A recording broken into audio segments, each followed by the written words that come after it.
Assalamualaikum warahmatullahi wabarakatuh. Saya Cikgu Fatin Nuraini binti Kamarudin, Guru Perpustakaan Media dari SMK Padang Besar Utara. Jadi pada hari ini saya akan membuat satu bicara buku, yang mana buku yang saya pilih hari ini bertajuk Moving Out. Tajuknya mungkin dalam bahasa Inggeris, tapi sebenarnya buku ini adalah buku dalam versi bahasa Melayu lah. Buku ini diterbitkan, Moving Out ni diterbitkan oleh percetakan Masrik Sdn Bhd, yang dicetak pada tahun 2022. Dan buku ini ditulis oleh Puan Rohani yang dikenali juga sebagai Ani Alja. Penulis yang bernama Ani Alja ni telah menulis buku ini buku ini mempunyai sebanyak 192 muka surat dan telah dibahagikan, penulis telah membahagikan buku ini kepada 6 bahagian. Apa yang menariknya tentang buku ini ialah buku ini bila saya baca, buku ini memberikan semangat baru ataupun idea baru kepada kita untuk berhijrah. Moving out ini adalah berhijrah. Penulis membahagikan 6 bab seperti yang saya nyatakan tadi. Pada bab pertama, penulis banyak menceritakan bagaimana tercetusnya idea keluarga penulis untuk berhijrah ke luar negara. Penulis ini merupakan seorang anak askar yang mana hidupnya berpindah randa sejak dari kecil lagi. Tetapi suaminya adalah anak seorang guru yang mana kekal berada di situ tempat. Namun mereka direzekikan untuk belajar di luar negara selama 5 tahun. Jadi apabila mereka pulang ke Malaysia, mereka rasa bosan. Bukan bosan yang negatif lah. Mereka rasa perlu sesuatu yang luar dari kebiasaan hidup. Jadi penulis Ani Alja ni mengutarakan orang kata persoalan kepada suami. Sampai bila harus hidup mereka tetap sama selama 10-15 tahun akan datang.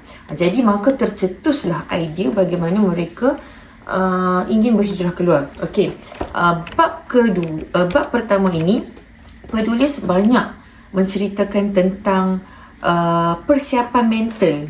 Persiapan mental untuk menghadapi budaya masyarakat luar. Bagaimana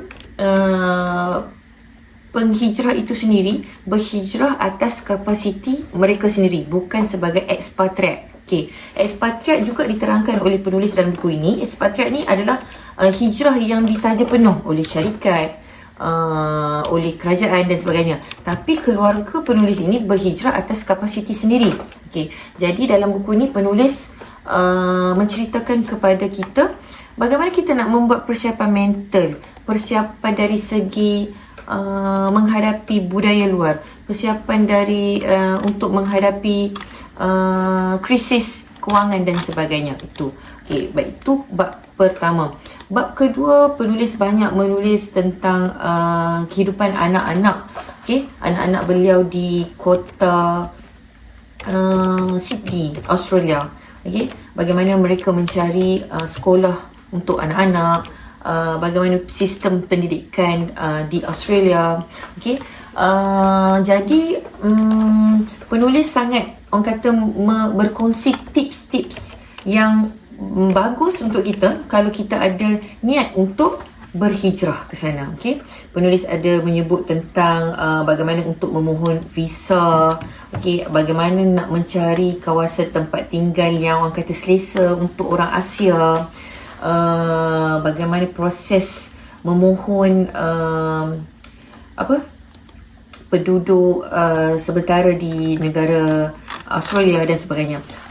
Di akhir buku ini juga penulis ada menyebut tentang hujan emas versus hujan batu. Sebenarnya Australia ni merupakan negara ketiga yang mana penulis sebelum ini pernah menetap juga di bumi Switzerland dan United Kingdom. Penulis menyatakan bahawa ketiga-tiga negara ni mempunyai perbezaan. penulis berkongsilah kepada kita. Penulis kata seronok, kalau orang luar tengok seronoknya duduk di luar negara. Okey, tapi penulis kata sebenarnya hujan emas di negara orang, hujan batu di negara sendiri. Macam tu. Maksudnya sebenarnya kehidupan kita nampak seronok di luar negara tu mempunyai satu cabaran yang harus ditempuh dengan baik lah. Okey, jadi penulis pun berkongsi juga tak semuanya manis-manis lah di luar negara ni, untuk menetap di luar negara ni. Walaupun kita yang tinggal di Malaysia ni tengok seronoknya kan menetap di luar negara. Okey, jadi pada saya buku Moving Out ni memberi inspirasi ataupun memberi inspirasi kepada kita untuk melakukan sesuatu perkara di luar norma kehidupan. Maksudnya di luar norma rutin harian kita. Kita kena berani menghadapi dunia luar lah. Hijrah ni bukan orang kata senang-senang saja kita nak berhijrah macam tu. Banyak benda yang kita perlu fikirkan. Jadi saya amat yakinlah untuk mengajak kalian semua untuk sama-sama mendapatkan buku Moving Out ini, kerana bahasa yang disampaikan penulis berkongsi dengan pembaca sangatlah santai. Okey, itu saja daripada saya untuk hari ini. Terima kasih.